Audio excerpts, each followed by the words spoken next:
Teams are out for the final test between the Wallabies and the Lions. My name's Mark. Let's talk rugby.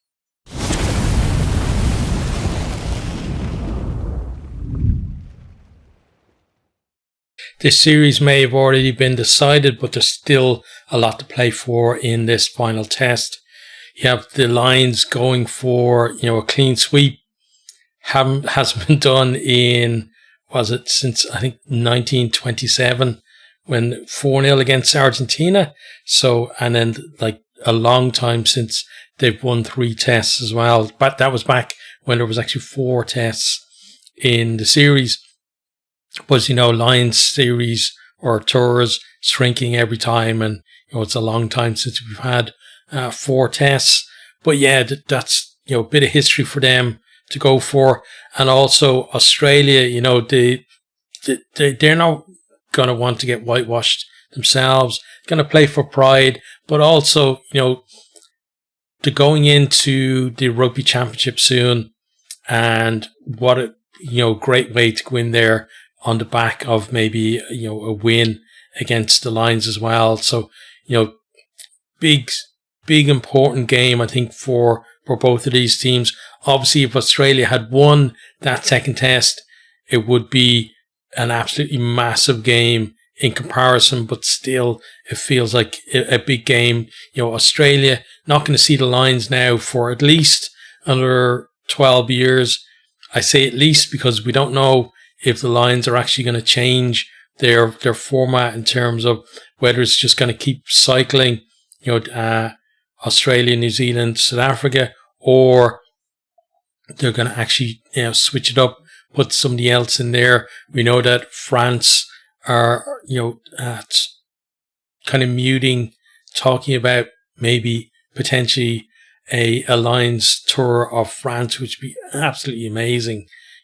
Wouldn't be so great in terms of, the tradition kind of the Lions is kind of Northern Hemisphere and Southern Hemisphere, coming together in a contest, but it would be, amazing. Like, you got so many big rugby towns and cities in France, and to have the Lions, fans over there close to home, wouldn't be as expensive as a normal Lions tour as well, would be amazing. But there are other things as well that they could consider too. So, as I said, at least 12 years until Australia sees the Lions again. So, they'll want to kind of sign off with a win so that you're not kind of stewing over it for 12 years.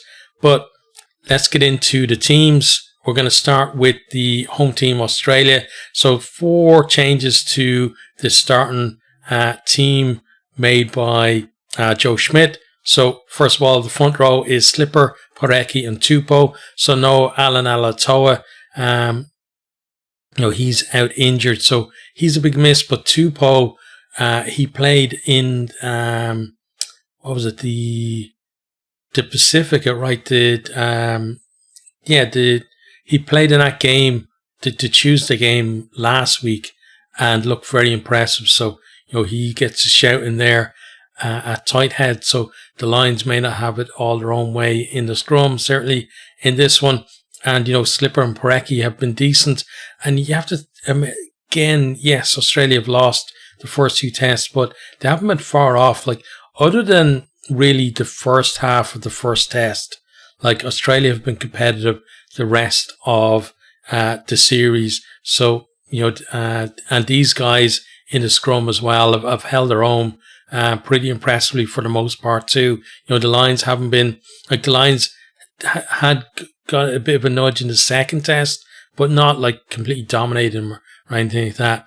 Then second row, then Nick Frost, Will Skelton in there, same as last time. Now the big thing I think for the Wallabies is, can they get Skelton, for, like, he played 40 odd minutes. He come off just after halftime in that second test, his first outing. It was like maybe 45 minutes. Something like that. Like, they need to get him 60, 65 minutes, because his impact along with Valentini, in the carry was absolutely immense for Australia. And when both of those were off the field, there was a noticeable, drop in their physicality to go forward and just their ability to commit Lions defenders and create space as well. So they need to get more minutes out of him if they can. Like every minute he's on the pitch is going to be a boon, I think, to the Wallabies. Then, his mate in terms of the carry, Valentini, not available this time through injury. So, that's a big miss. Again, he didn't come out for the second half in that second test, and it was a massive miss. Even though, I think Gleeson did well, but just, Valentini is just one of those players that is a step above, and he had massive, massive impact on the Wallabies.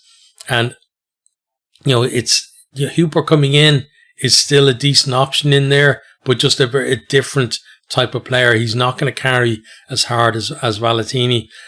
You got McWright in there, who I think has been brilliant, all through the series. It's going to be interesting to see now each of the tests, referee interpretations of breakdown really has affected players like McWright, and then for the Lions likes of Curry and Morgan when he come on as well. That whole ability to get in there, poach at the ball.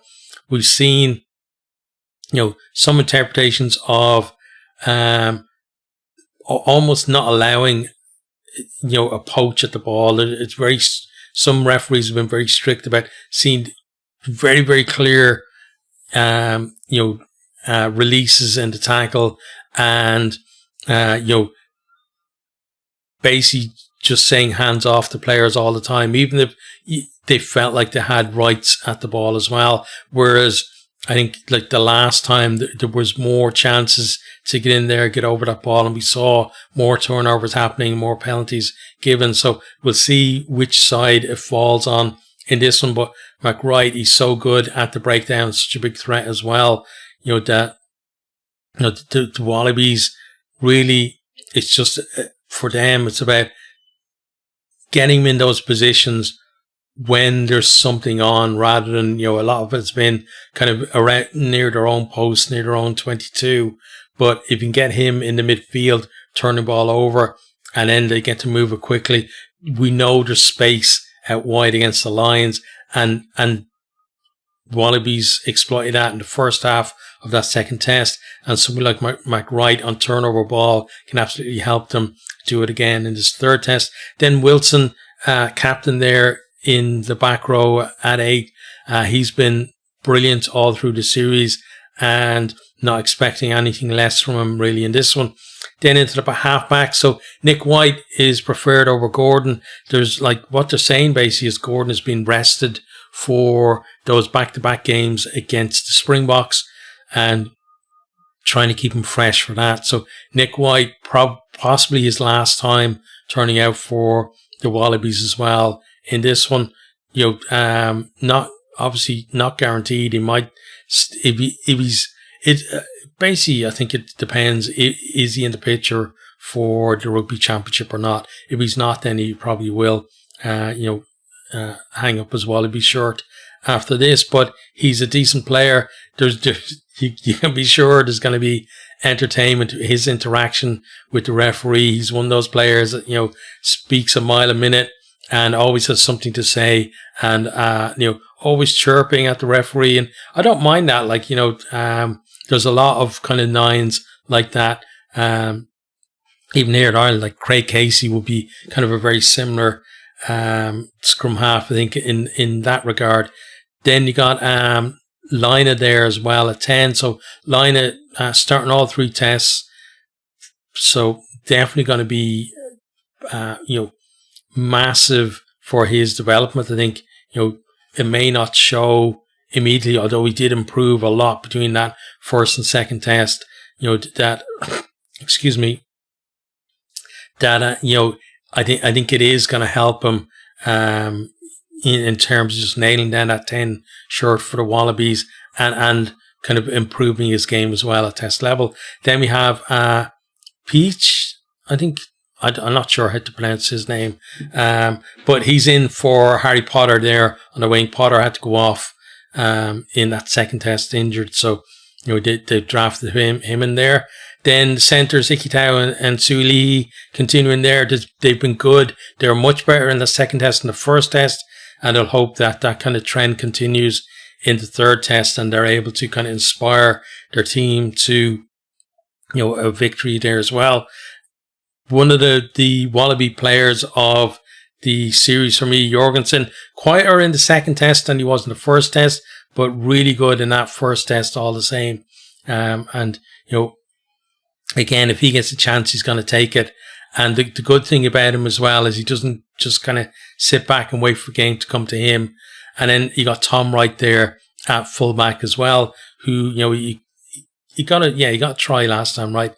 Suilihi drew the cover and put him over to score. So some good threats there in the back three for the Wallabies as well. On the bench then we got Pollard, Bell, Ungor is on there as well. Then you got Williams, Gleeson, and you got McDermott, Donaldson, and Kellaway. So for me, front row when they come on have been decent, but it was kind of last week was at a time when the Wallabies needed more than decent from all of their bench. They needed the impact.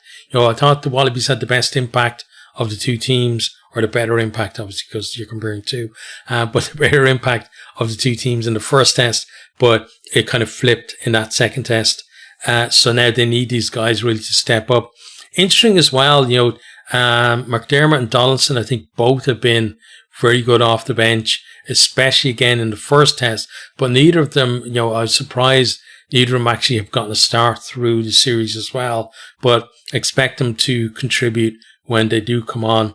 In this, and then you got Andrew Callaway there as well. He's a decent player as well to have on your bench there. So Wallabies, there's the potential at least for good impact off there. And Gleeson is definitely a player who's shown that he can compete at this level against the Lions, certainly when he's come on in the two tests so far. Okay, so that's the Wallabies team. Let's switch then to the Lions. So Lions front row, same as last week, Porter, Sheehan, Furlong.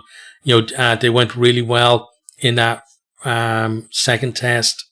Very good in the set piece, especially the scrum, and good around the park as well. And we're seeing again, like Dan Sheehan just showing, I think most people would have said before this Lions series that he was, the best hooker in the world. But I think this series he's just kind of gone to almost another level again, just with like the accuracy that he's bringing to his set piece that has been, even this season, like he hasn't been there with Leinster. Now it was kind of injury, interrupted season a little bit for him as well, but he seems to really come on in that regard. Then second row, then you got Maro Itoje, the captain, ever present in there, and he's got a new partner now. He's got James Ryan in there, so Ryan is going to bring something different. We had Joe McCarthy in the first test, really good ball carrier, very physical as well. Then we had Chesham, who's kind of I'd say Chesham is kind of almost between a McCarthy and a Ryan. Like Ryan is very kind of workmanlike, always hitting those rucks, doing the unseen work, that kind of thing. Very good line-out option as well. I think Chesham kind of falls between not as physical as McCarthy, and work rate maybe not up to the same level as Ryan, just in terms of doing the unseen work, but he does bring physicality and he does bring work rate as well. So and he'll definitely get some minutes off the bench as well. Back row then unchanged, Tyg Byrne, Tom Curry, and Jack Conan there. So they've been a really good combination. Byrne really has kind of rediscovered his form. Curry has been absolutely outstanding all through the test, and looking at kind of the Lions player the tournaments. I think you've got to have, like, himself and Sheehan have got to be in the conversation. I think, two real standouts for me in the pack. Like, Itoje has been very good as well. But yeah, really good back row. They've gone well. They've got to keep it going, though, in this one. Then halfbacks unchanged. Gibson Park and Russell in there. We've kind of run out of superlative for both of those.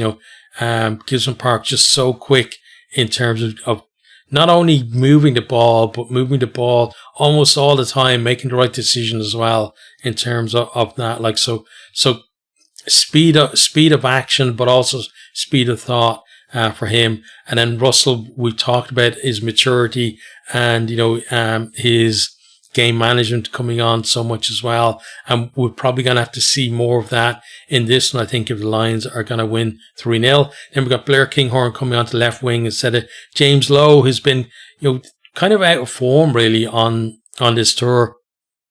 And, when I was talking about it before that, Lowe was kind of in there, I think, because they didn't want to bring Van der Merwe in, because bringing Van der Merwe in means that they would have to change the way to play. Whereas now Blair Kinghorn is, match fit now. He doesn't change the way to play. And what I'm talking about there is, Lowe was on that wing as a long kicking option.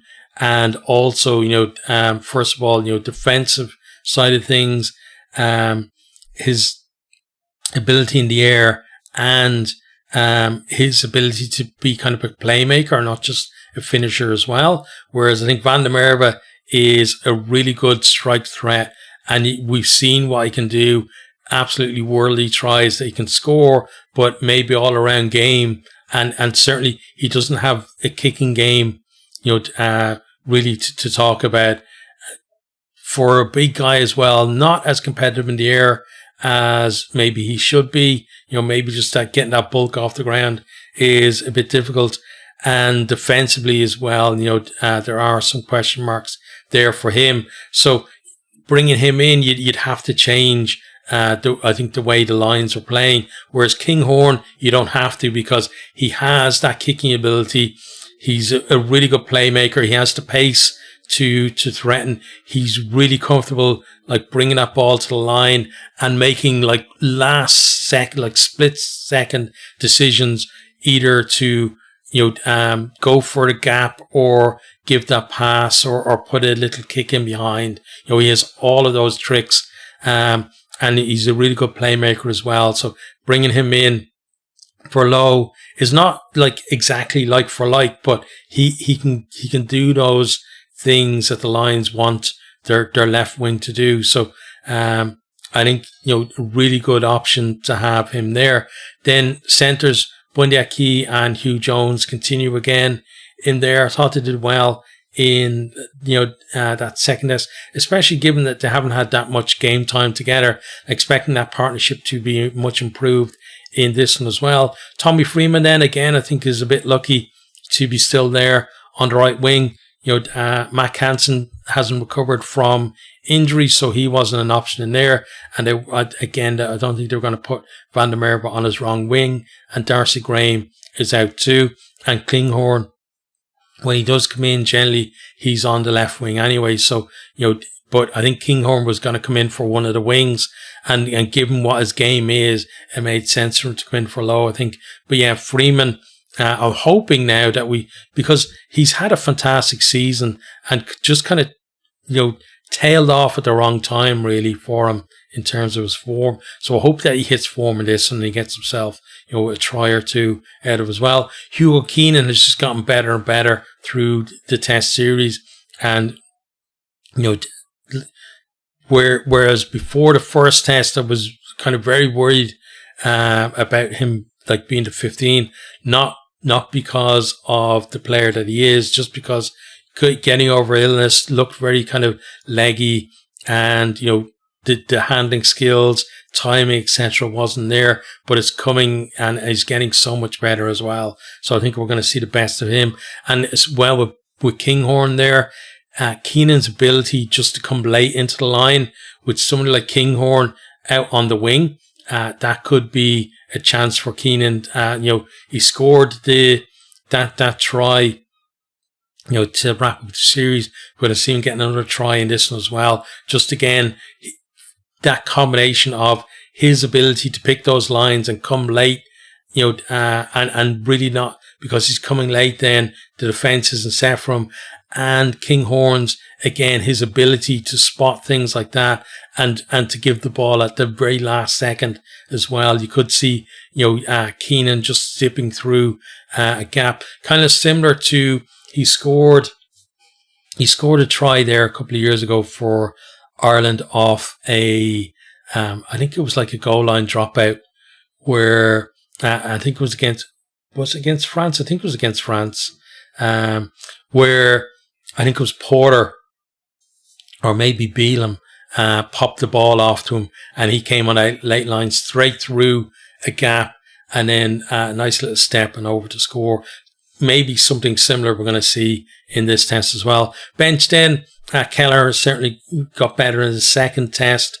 Genge, I thought, was excellent, and I wouldn't have minded if he got to start in this one because he had real impact off the bench. But he's one of those players, I think, when he's got something to prove, he really does go for it. So I'm hoping that he brings that energy again. And this one, Will Stewart, I think for him, it was more being the man in possession, that, Philly Beelum couldn't dislodge him from there. There was no, he didn't play badly in the second test. So because of that, I don't think he had, it wasn't brilliant, but you can't just take somebody out just because, they're not, being at their absolute top, especially coming off the bench. Then Chesham, who returns down to the bench after having started that second test, we know what we're going to get from him. Jack Morgan, I thought he had a good second test, although obviously some Aussie coaches and pundits didn't quite like his last action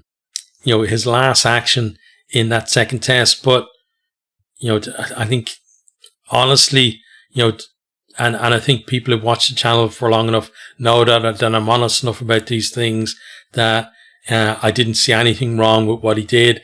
And if you swap those jerseys, like if it was a Wallaby clarinet, a Lions player in exactly the same way, I would say exactly the same thing. And I think I've kind of proved that over the years that I've done my channel, that I don't have a bias like that for stuff like that. If somebody for the team that I'm cheering for has done something wrong, I'm gonna call them out, and I'm not gonna kind of play favourites with stuff like that. Then Ben Arrow back onto the bench, so he dropped out for that second test, but he's back on there. If the game does kind of break up in that second half, you could definitely see him maybe bagging a try.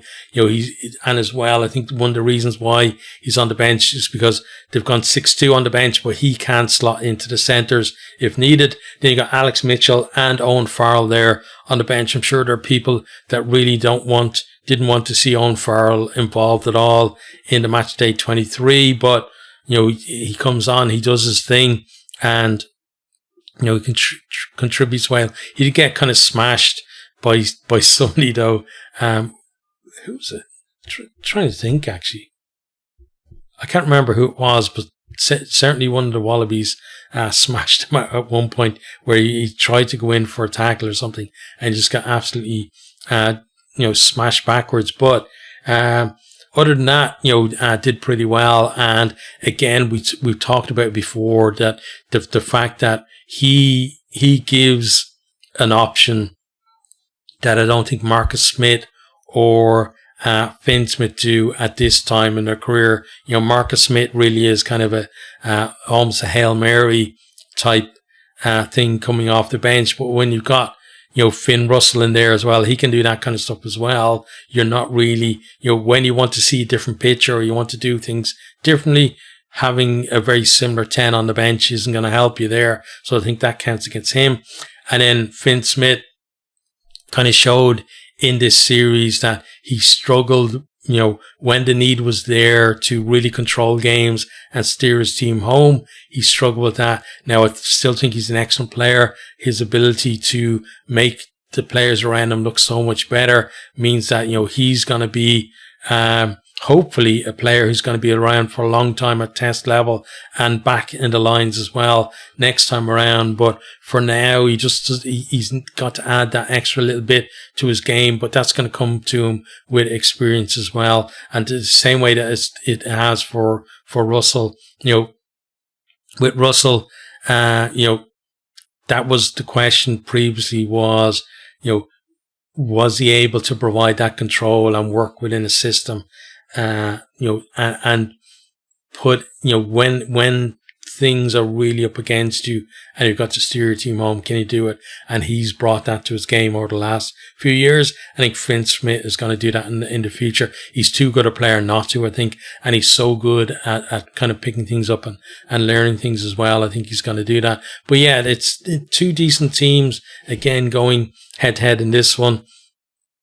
And, again, it's very close. The second test was very close to call. Came down to the last play of the game as well to decide it. This one could do the same.